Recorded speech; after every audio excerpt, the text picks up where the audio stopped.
సుమతి, అమ్మా సుమతి, తలుపుది అమ్మా. సుమతి, తలుపుది.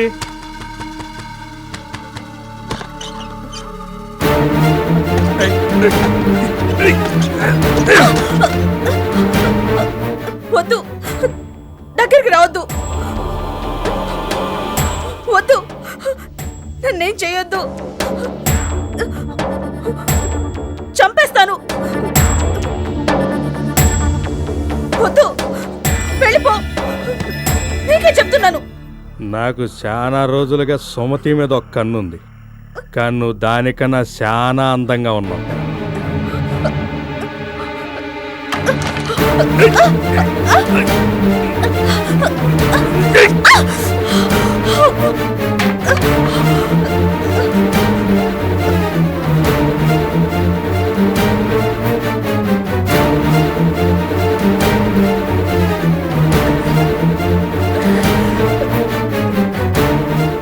నీ రక్తం చాలా బాగుంది.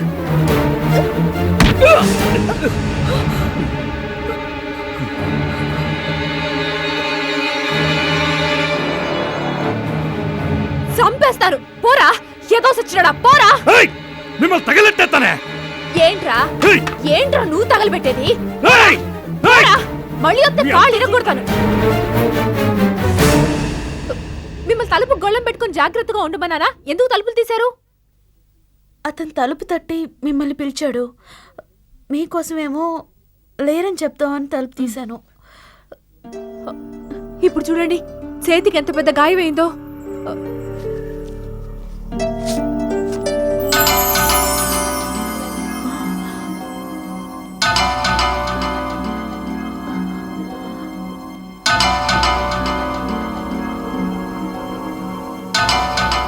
గాయం ఎలా మాయమైంది? అదే నాకు అర్థం కావట్లేదు. మీ వద్ద ఏదో శక్తి ఉంది. శక్తా? నా దగ్గర అదేం లేదు. నా సంగతి నీకు తెలియదు. నన్నే కొడతావంటే నీ అంతు చూస్తానే.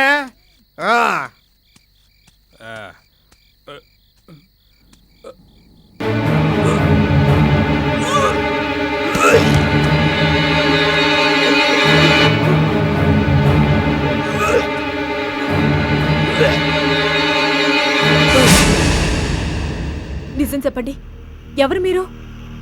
మీ దగ్గర ఏదో మహత్యం ఉంది. అదేం లేదు, నేను మీలాగే సాధారణమైన అమ్మాయిని. అయితే మీరెవరో చెప్పండి, ఎక్కడి నుంచి వచ్చారో చెప్పండి. నేను సర్పవనానికి వెళ్ళాలని బయలుదేరాను. సర్పవనానికి వెళ్ళి నాగేశ్వరి దేవిని దర్శించుకోవాలని నాకు చాలా కాలంగా అనిపించేది. అందుకే బయలుదేరాను. ఇలా మిమ్మల్ని కలిశాను. సర్పవనం నాగేశ్వరి దేవా? ఆ తల్లి చాలా శక్తివంతమైంది. ఆ తల్లి మిమ్మల్ని రక్షించుంటుంది. ఆడకూతురువి ఒంటరిగా ఇట ప్రయాణం చేయటం మంచిది కాదు. పక్కుల్లో సన్యాసున్నారు, ఆయనకు చెప్తే మీరు క్షేమంగా సర్పవనం వెళ్లే మార్గం చెప్తారు. అయ్యయ్యో, మాటల్లో పడి వంట సంగతే మర్చిపోయాను. ఉండండి, 10 నిమిషాల్లో వండేస్తాను. మీరొక్కరే ఉంటున్నారా? అవును. మీ అమ్మా నాన్న? ఆళ్ళు పోయి సాన్నాళ్ళైంది. మా అయ్య తాగి ఇల్లు ఒళ్ళు 2 గుళ్ళసేసుకొని పోయాడు. మా అయ్య పోయిన బెంగతో మా అమ్మ కూడా ఏడాదిలోపే పోయింది. అప్పటినుండి మొదలయ్యాయి తిప్పలు. దిక్కులేని ఆడదంటే ప్రతి చెత్త ఎదవికి లోకువే. అందుకే నన్ను నేను కాపాడుకోవడానికే ఇట్టా మగరాయుడిలా బతుకుతున్నాను.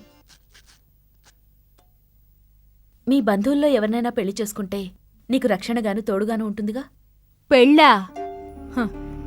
ఇంతవరకు నన్ను చూసి మనసైంది అని చెప్పిన మగాడే కాని మనువాడతానని చెప్పిన మగాడే లేడు. నీతి లేని కుక్కలు. నేనెవరిని నమ్మడానికి సిద్ధంగా లేనండి. అలా అనుకో. నిన్ను అర్థం చేసుకుని చక్కగా చూసుకునేవాడు తప్పకుండా వస్తాడు చూడు. చూద్దాం. రాసిపెట్టుంటే ఏది ఆగదుగా. హే హే హే హే హే హే మోతి మోతి మోతి మోతి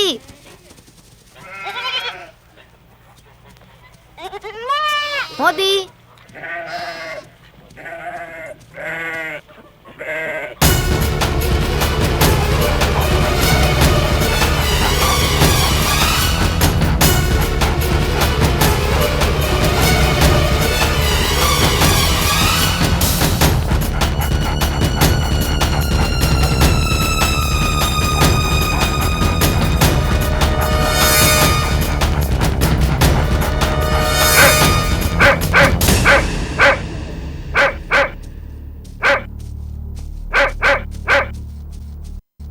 మోతి ఎక్కడికి వెళ్ళిందబ్బా? మోతి ఆ!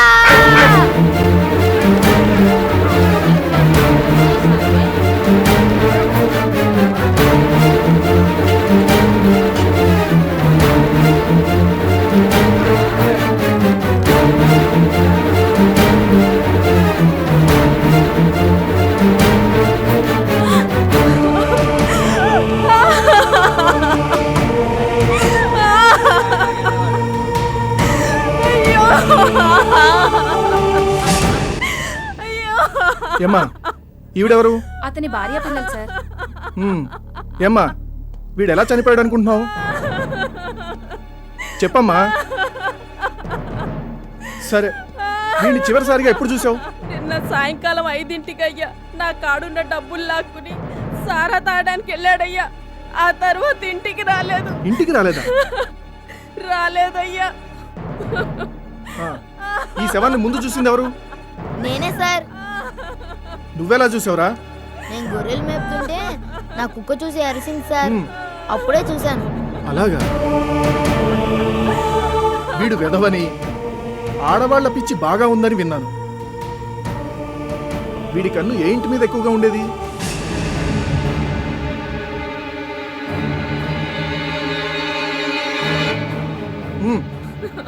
చెప్పండి, లేకపోతే వీడు ఎలా చచ్చిపోయాడో తెలుసుకోవడం కష్టం. చెప్పర్రా. మీరు చెప్పరని నాకు బాగా తెలుసు. కానిస్టేబుల్, ముందు అంబులెన్స్కి ఫోన్ చేయి. Okay sir. ముందు పోస్ట్ మార్టం జరగని. వీణ్ణెవరు చంపారో ఇట్టే కనిపెట్టేస్తాను.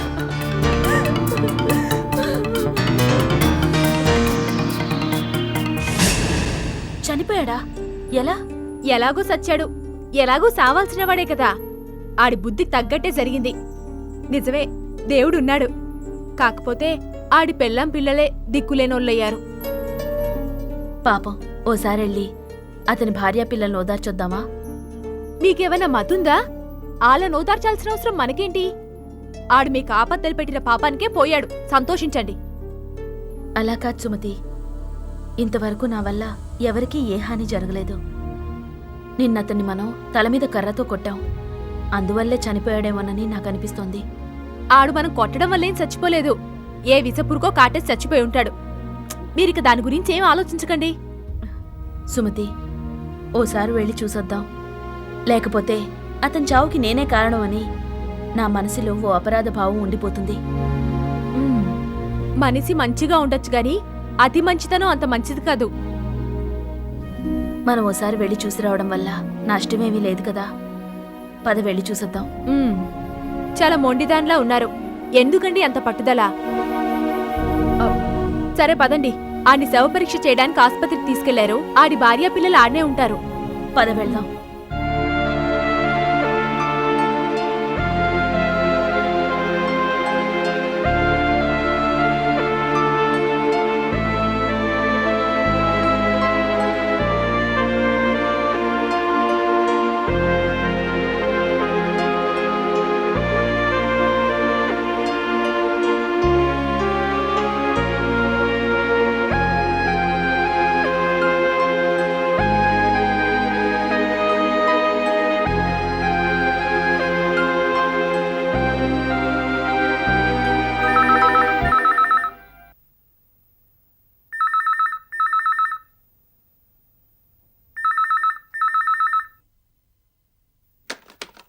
హలో, నేను మైత్రిని.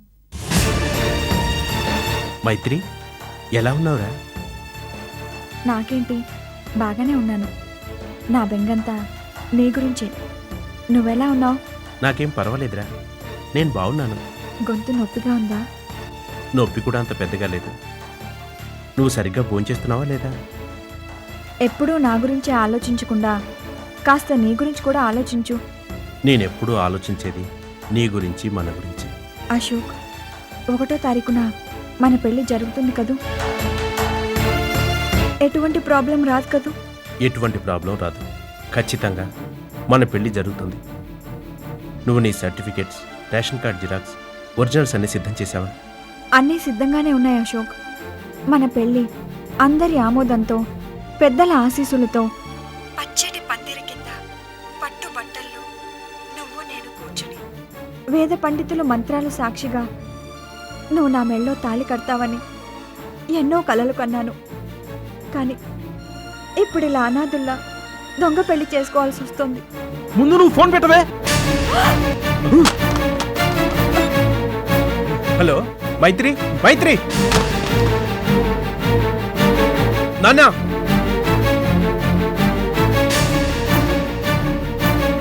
ద్రోహి, ఇలా కన్నవాళ్ళని మోసం చేసే కంటే కాస్త విషం ఇచ్చి చంపచ్చు కదరా. ఏమండి, ఎందుకండి అంత ఆవేశం? ఊరుకోండి. ఇప్పుడు వాడు ఏం చేశాడు? ఏం చేశాడా? కన్నవాళ్ళు బతికుండగానే చిది పెట్టాడు శాంత. మన కళ్ళు కప్పి దాని మెళ్ళో తాళి కట్టాలని సిద్ధపడ్డాడు. నాన్న, నేనేం మిమ్మల్ని అవమానించాలనో బాధ పెట్టాలనో అనుకోవడం లేదు. మీతో ఎన్నోసార్లు చెప్పి చూశాను, అయినా పట్టించుకోలేదు. నేను లేకపోతే మైత్రి చచ్చిపోతానంటుంది. నేనేం చేయను? అయితే మమ్మల్ని చంపేసి దాని మెళ్ళలోనే తాళి కట్టు నువ్వు. నాన్న, ఏమండి, ఏమండి, నాన్న, ఏమండి, నాన్న, ఏమండి, నాన్న, నాన్న, ఏమండి, ఏమిటండి ఇది? ఆగండి, నాన్న. నువ్వు వెళ్ళు. నా మాట వినండి. నాన్న, ఆగండి, నాన్న. వదలరా. ఏమండి, నాన్న, నాన్న. ఏమండి?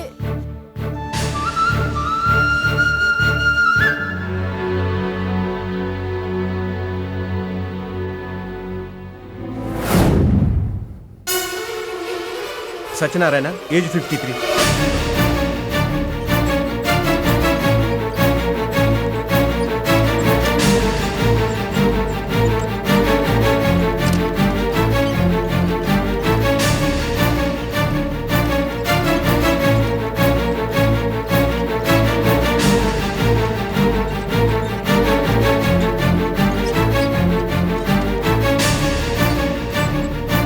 ప్లీజ్ మీరు బయటికి వెళ్ళండి.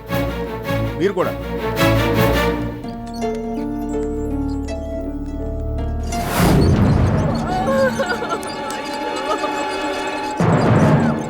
డాక్టర్, రిపోర్ట్స్ రెడీ చేశారా? పోస్ట్ మార్టం అయితే అయింది ఇన్స్పెక్టర్, కానీ రిపోర్ట్ ఏం రాయాలో అర్థం కావడం లేదు. What doctor, what is the confuse? Everything is confusion. అతను విషప్రయోగం వల్లే చనిపోయాడు, కాకపోతే విషం ఏంటనేది అర్థం కావడం లేదు. డాక్టర్, నాకు కొంచెం డీటెయిల్గా చెప్పండి. అతని శరీరంలో విషం ఉంది. అది చాలా శక్తివంతమైంది. అది ఆహారంలో కలవలేదు, బ్లడ్లో కలిసింది.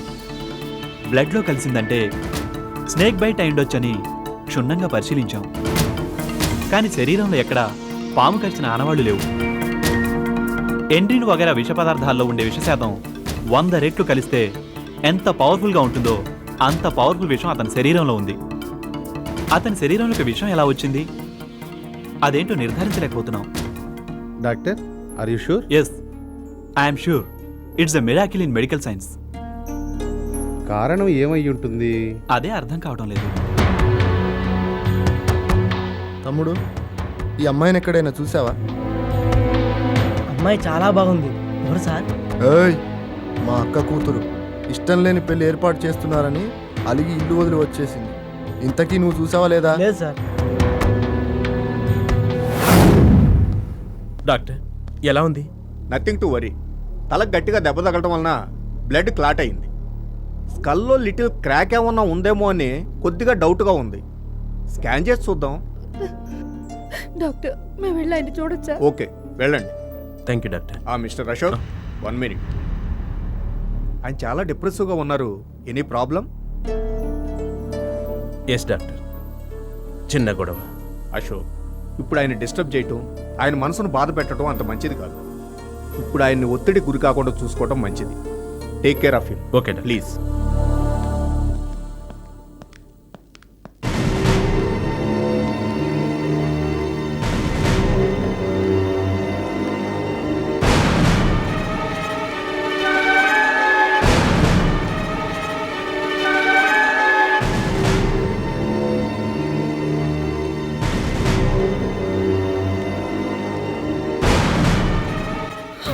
అమ్మ సుమతి చూడు ఎంత ఘోరం జరిగింది. నేనేం చేయను, నేనేం చేయనమ్మా.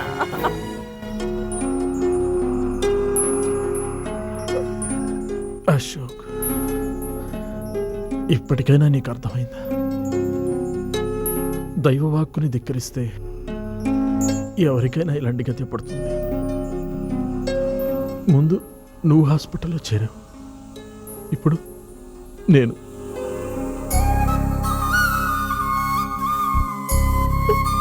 నేను చెప్పినట్టు విను. నాగేశ్వరుడి పెళ్లి చేసుకో, అదే మన కుటుంబానికి మంచిది.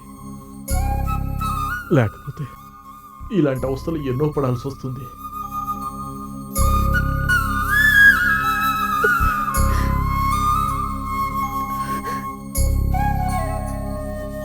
అశోక్, మేము నీ కన్న వాళ్ళమే అయినా ఇన్నాళ్ళు నిన్నేమీ అడగలేదు. ఎప్పుడు అడుగుతున్నాను, నాకు తాళి భిక్ష పెట్టు.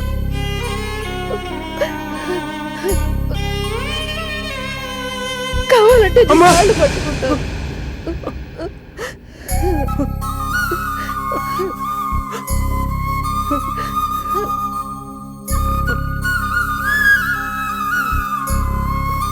అశోక్,